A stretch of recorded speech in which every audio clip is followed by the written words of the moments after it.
Hello everyone, and welcome to the Big Five Asks interview series. My name is Sarah Meredith, and on behalf of the Big Five, I'm delighted to sit with experts from across the construction value chain to explore a number of topics related to the construction industry and how they're impacted by the current global situation. Today, it's my great pleasure to welcome Chris Seymour, Managing Director of Mott MacDonald Middle East. Welcome, Chris, and thank you for joining us. No problem, Sarah. Good to be here. Thank you. How are you seeing project management and project delivery being affected? Are projects still going to be able to be delivered on time and on budget? And also, kind of related to that, how is maybe the approach to risk management changing in light of the last 3 months?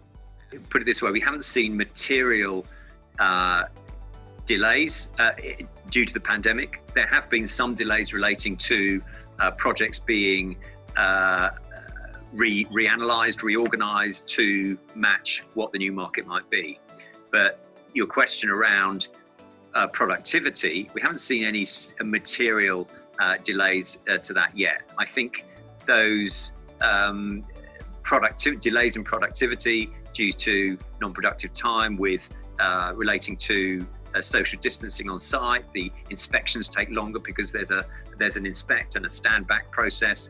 I think that is likely to come through and show its effect in the next few months. I think in the year looking back, we're going to see that. At the moment, there's nothing material that we're seeing on our particular sites. Occasionally, very occasionally, you may get a situation where some of the site-based team, I'm talking about the entire team here, contractors, consultants, clients, there may be a positive case of infection, and then in those instances, quite often there's a short stand down of all the teams on the site. Site's disinfected. Of course, the person is taken care for, and then the site is remobilized.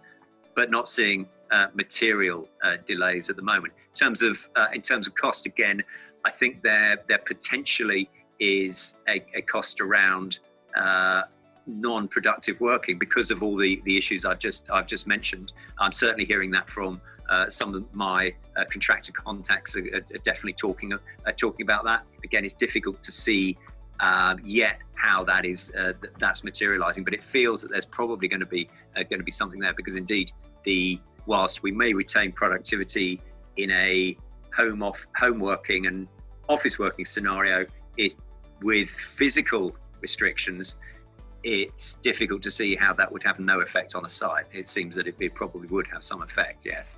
Yeah, and it absolutely seems like a lot of these measures, certainly social distancing and the cleaning elements, are going to have to remain for the foreseeable future. Yeah, indeed, yes. You mentioned as well, looking at the product side, so products and materials, due to the disruption that's been caused by the pandemic, are you seeing a push to import products into the country or into the region, or is there a greater tendency to source locally? The push for locally sourced products was, honestly, it's been going there for some years now. And in fact, that's also been one of the themes we've seen at the Big Five event over the years too.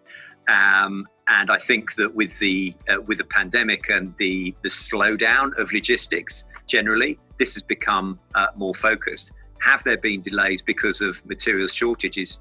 Yes, there have. And we've seen delays caused by if you like, even just a critical product might actually cause delay to the construction process. And so what sourcing and buyers are looking at is they've been forced to look at trying to get these things locally. And indeed, of course, when they found out actually maybe we'll just continue doing this. So I think that may be one of the silver linings of this whole situation, and how the various countries in the region can become perhaps more self-sufficient in terms of certainly in terms of construction materials. UAE is quite lucky in the fact that it produces most of its own cement and fabricates most of its own steel. So that's the two fundamentals there. But I think when you're looking at other finishing products, I think that there's probably more scope there to come, and I think it's a good thing. I really do.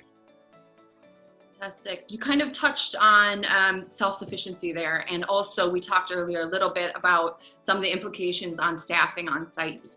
In the region here, obviously, we have a heavy reliance on foreign employees in the construction sector. Are you seeing a higher percentage of expat workers choosing to repatriate as a result of the pandemic? And if so, how is this going to impact workforce planning?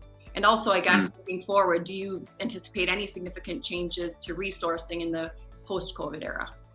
Yeah, I think there's definitely been instances of some expatriates repatriating. I think that's probably been due to definitely been some resizing going on in the market. There have been some project cancellations and some slowdown, and that has definitely meant that some of those jobs have had to be lost, and where that's been expatriates, then they have gone back home. I don't think that though this changes necessarily the profile of a business like ours, or indeed the industry of expatriate workers. I think that in many locations, UAE is very welcoming to expats. It definitely recognises the talent that is the talent that's out there and can be found from international expatriates. So I don't necessarily see that changing substantially.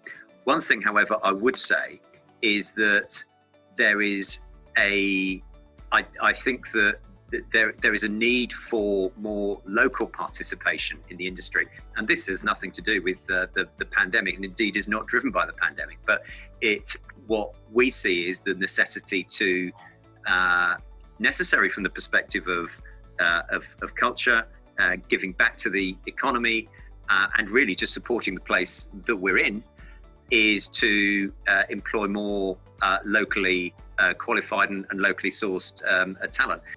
And in closing, what would you say is a realistic outlook for the construction sector going forward? I think that the world is going to emerge from the pandemic with higher government debt and a weaker consumer. And that's going to be global, and that's going to be the case in the Middle East too. And so I think that what we will see is there's going to be probably a reduction in construction volume in such segments as leisure, lifestyle, and non-critical public sector projects. On the reverse, I think what we will see is an increase in focus on critical infrastructure. So that might be water, it might be power projects. I think that we'll be seeing more investment in healthcare. I think that's something that has really come out of this. And I also think we're going to see an increase in private sector participation into projects. So the public-private partnership has been something that we've seen an increase in the region over the last year and a half. I think that what the pandemic and the partly resultant drop in the oil price has created, it's created a more urgent need for the participation of the private sector, not just in the funding of projects, but also bring that expertise into delivery as well. So I think that there is going to be a shift in the market, and those organizations who are present in the market need to follow that shift. Otherwise, I think they're going to find it difficult. Yes. Well, this has been very enlightening. Thank you so much, Chris, for joining us today and sharing your insights on what's been a very challenging time, not only for the industry, but for everyone everywhere, really. Thank you also to everyone who has tuned in, and we look forward to welcoming you to the next Big Five Asks. Thank you. Thank you very much, Sarah. Thank you.